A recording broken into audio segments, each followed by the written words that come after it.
How's it going, everybody? How the hell are you? Welcome back to the Nerdy Jock. I am the Nerdy Jock, Nick Angle, and thank you so much for stopping by, guys. Remember, before we get into it, hit that like button, smack that subscribe. We're just trying to grow this channel, people.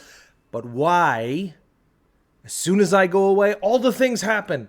So let's get into it. All right, we're talking sports today, folks. And the big one that I just watched this weekend, or today actually, was the F1 Belgian Grand Prix. If you didn't watch it, you really didn't miss anything. I'm not going to lie to you. So basically what happened in this thing was the rain just canceled the race. Yeah, well, Saturday was actually where all the fun began. And if you didn't see Saturday, that's basically the entire race. So it's unfortunate, but some really cool things happened. The first one, obviously, is that Lando Norris was on a tear on Saturday. This guy was looking really good, and we were hoping that maybe this was going to be another podium for Lando Norris. But unfortunately, in Q3, doesn't he crash and absolutely spin out, and it threw him all the way back down to starting in 10th. But then they realized that they actually had to rebuild the entire car and change out the gearbox, which means grid penalty. So it pushed him way down the lineup, unfortunately. But again, it didn't matter because technically Sunday kind of sort of didn't happen. But the big surprise on Saturday, the huge one on Saturday, was George Russell in the Williams. George Russell in the Williams actually got himself not only into Q3, but put himself in the front row. Yeah, he was going to start 2 on Sunday in a Williams. I mean, this is, well, actually, it was his second time starting on the front row, but one of those times was actually in Lewis Hamilton's Mercedes. But this time he was in a Williams, and it's been a long time since a Williams has been on the front row. In fact, I think you have to go back all the way to Bottas and Felipe Massa, who actually locked out the front row in the Williams, I want to say like 2015, 2014, actually, probably. Anyway, it didn't matter. He absolutely crushed it on Saturday. I was so excited for Sunday's race. Max Verstappen came to play coming out of the break and just edged out George Russell for the number 1 spot. And I was kind of hoping he wouldn't, but he eked it out by a couple 100ths of a second. But it was just shaping up to be an absolutely phenomenal Sunday at Spa. But then the rain happened. That's right, the rain. Spa is actually notorious for bad weather and is probably one of the best races on the schedule because the actual track itself is challenging. It's fast. I mean, there are places to pass. Great straights, power corners, chicanes, you name it. It is a great track. It's also kind of dangerous, which is probably why so many people enjoy that race so much, is that there is a lot of risk involved in it. So as Sunday was shaping up, you were really intrigued to what was going to happen because Lewis Hamilton was starting 3rd. Obviously, George Russell 2nd and Max Verstappen is 1st. And there's 2 guys now battling for that championship. And there's this itty-bitty Williams kind of stuck in between these 2 giants. So what was going to happen? The race down to the first corner, everybody was concerned about it, but it just never came. And 9 o'clock, I was ready to go, ready to watch, and the rain delayed and delayed and delayed and delayed. They never actually got a start.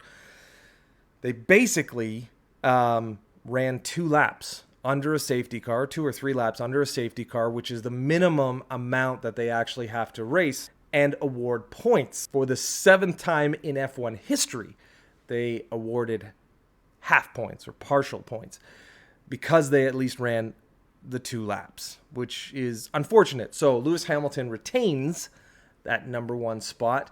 And Max Verstappen gets another win. He gets a little bit closer. He's only 3 points down now.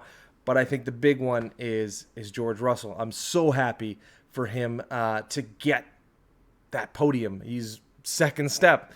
I mean, it came down to how important the qualifying was. I know a lot of times we don't look at qualifying as a really important aspect of F1 racing because it kind of feels superfluous in a lot of ways. But on days like today and in conditions like Spa can give, man, qualifying is huge. And it was on full display come today on Sunday and the race, because without it, George Russell probably doesn't end up on that podium. Again, races happen. There was rain. Anything can happen, and he might have actually pulled it off. But, now we know for sure that qualifying made a difference, and he absolutely put in a brilliant drive. So I'm super happy for him. So that's really all that happened on Sunday. It's unfortunate that I couldn't bring you more, but hey, it's racing. It happens. Not much we can really do about it. It's a little bit unfortunate that coming out of the break, that was the first race. But hey, we moved down the road. We got another race coming up. The championship is just getting tighter. 3 points are now separating Max and Lewis. I certainly look forward to it. Lando Norris, I think, got a bit of a bad break this weekend, but he's looking really good. So hopefully that crash doesn't shake him too much.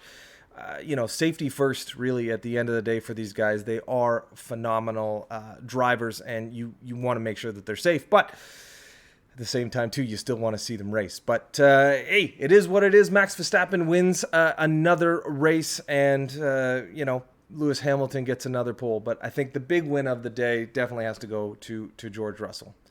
But that's F1, baby. All right, so if you guys saw my last video, I did a whole bit on Vladimir Guerrero Jr. and Shohei Ohtani and why.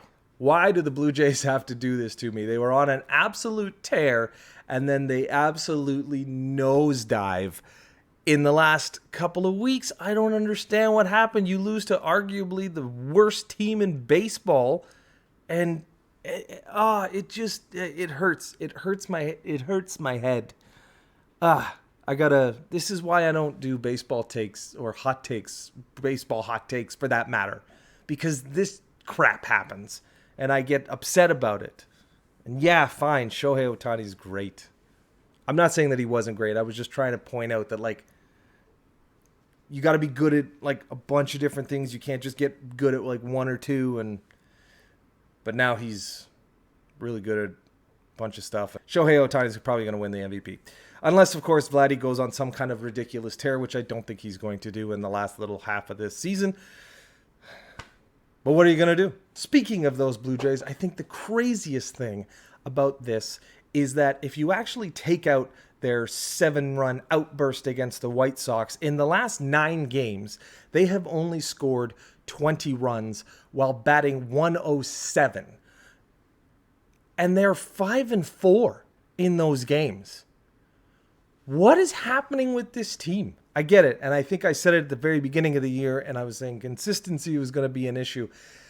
But they went out, they got some bullpen help, they got a starting pitcher. I thought that maybe some of those consistency issues wouldn't rear their ugly head, and they did, and they have, and it's put them in a really tight spot. And I hope, more than anything, that they can pull out of this and get on some kind of a little bit of a run, because this can't continue. They can't be batting 107. This lineup is too good. How do you bat 107 with these power bats and these guys that can hit in the lineup? Baseball drives me nuts, people. It drives me nuts. It's a 162-day grind. Well, not days, because it's 162 games. It's longer than 162 days, but it is a grind that literally grinds you down to your core and then spits you out the other side. And I love it, but I hate it at the same time. And this is why I like things like hockey and football, because it just kind of goes and I don't have to worry about it, and it's done. And then I can sit back and relax and then watch baseball and cry. Anyway, the Blue Jays are, I don't know. They won today. Great. Like I said, I really hope they go on some sort of tear. Here's hoping. Speaking of football, everybody, guys, check it out. Got the Drew Brees on. It's breezy, baby. Fantasy football is back. Yeah, my draft actually goes this week, and I am so pumped for it. My brother got me into this fantasy football a few years ago, so I'm still relatively new, and I kind of hate him for it because I'm now addicted to fantasy football, but it's awesome. Now, our fantasy football draft happens this week. As far as I know, there are people who have already drafted. But my question is why? Like, there are so many preseason games, so many chances for guys to get hurt. Like, what do you do if you draft a guy and he's like your one or two? I mean, I guess the 1 and 2 picks don't necessarily play, but still, the potential is there. I mean, Dak Prescott already is probably not going to play. Anyway, it doesn't really matter. Fantasy football is here, and let's talk a little fantasy football. Let's talk a little, I don't know, fantasy football strategy, if you will. Now, I'm not going to give my secrets away because, you know, I have a strategy and I'll try to implement that, but I just want to sort of talk in general terms, see what you guys do, if you guys play fantasy football or if you play any sort of fantasy sport. You guys kind of let me know, you know, what your ideas are, and let's compare notes, if you will. But let's look at the fantasy football world. So when you go into a draft, so the league that I play in is a standard PPR league. We got a 12-team league, which I think is pretty standard across the board. We got to have a quarterback. We got to have 2 running backs. We got to have 2 wide receivers, a tight end, a kicker, a defense, and 2 like flex spots. Anyway,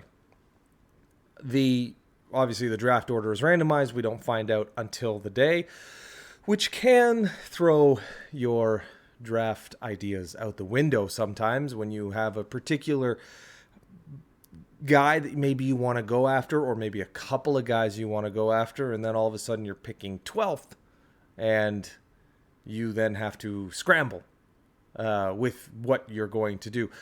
It makes it interesting. It makes it fun. I love actually playing with the group of guys that I play with. Although my biggest pet peeve is probably the trades, and I think I would say that probably goes for most people when it comes to actually trading players. I like to look at a trade and try and be fair, and get fair with both sides, so that I'm trading a guy with you, you're trading a guy with me. It's trying to be apples to apples, or at least as close as you can. Some of the guys in our league like to trade and basically steal guys from you and give you nothing in return. And that kind of sucks. But anyway, when it comes to draft day, I've seen a lot of different strategies. You get the wide receiver strategy. If you're wide receiver heavy, you get the running back strategy. If you're running back heavy, I want to know what you guys think when it comes to that. I mean, I look at running backs as there's really only a handful at the very top. I want to say within the top 10 picks, the first 10 picks, you know, you're going to probably get the 8 running backs that are going to be your, you know, cowbell running backs. Those are the guys that are going to get the ball the most. Those are the guys that are going to be on the field, and there's really no committee when it comes to these guys. They are the guy. They're the guy that's getting the ball, and they're the guy that's probably going to get you the most points. After that, man, you run into a lot of running back by committees, and sometimes you're just hoping that that particular day your guy happens to go off.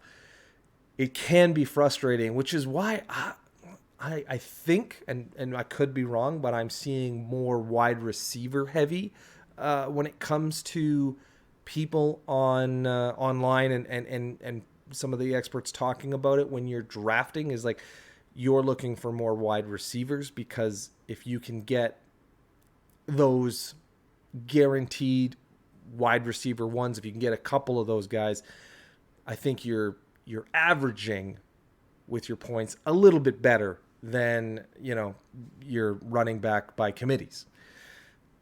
Interesting strategies either way. Now, here's one that I thought was pretty interesting is, what if you are looking at Travis Kelce in the, you know, second round and take him over a wide receiver? He's your tight end spot. He's obviously a miraculous tight end. Is he a guy that you go after then before, you know, some guys like DK Metcalf, or, I mean, you probably take Kelce over Tyler Lockett, obviously, but, you know, is he a guy that you would draft before you would draft a wide receiver one, to make sure that A, you get your tight end, and B, you're getting a guy like Travis Kelce, which is really a 1 or a 2 target for Patrick Mahomes. It's an interesting thought. It's an interesting strategy. I like the way it kind of plays out. But again, it's going to entirely depend on where you're drafting and where that kind of a player falls to you. So we'll see. I think, though, what I am going to try and do is actually live stream the draft, or at least our draft this year. I'm going to try to set it up and get it all going. I think it'll be fun, and people can tune in and tell me how terrible I'm doing and how or how good I'm doing. I don't know. I've gone, I want to say, I think I went perfect one year and then got dummied in the first round of the playoffs. I've had okay seasons and gotten into the playoffs and made a little bit of noise. I mean, first year did I make the playoffs even in my first year? I don't know if I did. And I've also, like last year, I picked Michael Thomas and Nick Chubb, and both of them, well, Michael Thomas was out week one within the first couple minutes of the game, and then Nick Chubb got hurt. I've had those situations happen, and man, it's not fun, and it leaves you scrambling. I think what the cool thing about football is, it's actually, this year is going to be 18 weeks. It's fast. It's furious. It makes you watch a lot more football. I find myself flipping through a lot of games, trying to catch games where I have guys playing and you're kind of rooting for them, even if you don't necessarily like the team. It becomes a little difficult when you're watching the team that you like. And there's a guy that's playing against you and you kind of want him to go off, but you want the other team to lose. You want your team to win. It's a weird thing. Fantasy sports is beyond bizarre, but I think the NFL has just done it right. I think the game is kind of built for it, and also the single game betting. I mean, how do you go wrong there? Anyway, guys, you let me know, are you a running back heavy guy? Are you a wide receiver heavy guy? Do you pick your quarterbacks within the first, 2 rounds, or do you pick your quarterbacks? Are you looking for them in round 3 and 4, 4 and 5, 5 and 6 even? How far down the list do you go? I think it really obviously depends with the guys that you're playing with. But if you're really trying to get your guy, do you get them maybe in the 3rd round or 2nd round even?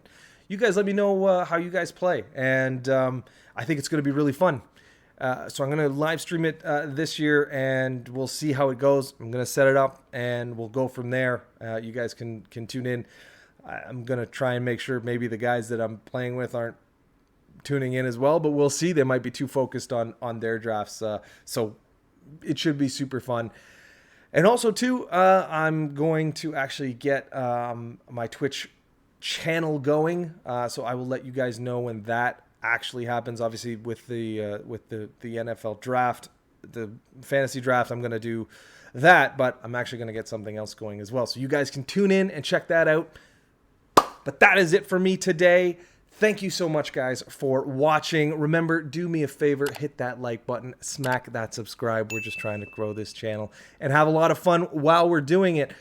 But thanks so much, guys, for tuning in and checking us out. Thanks again, X, for doing this video for me. And we will catch you guys on the flip side. But remember, wherever you are, whatever you're doing, it's always game time, baby. Let's go!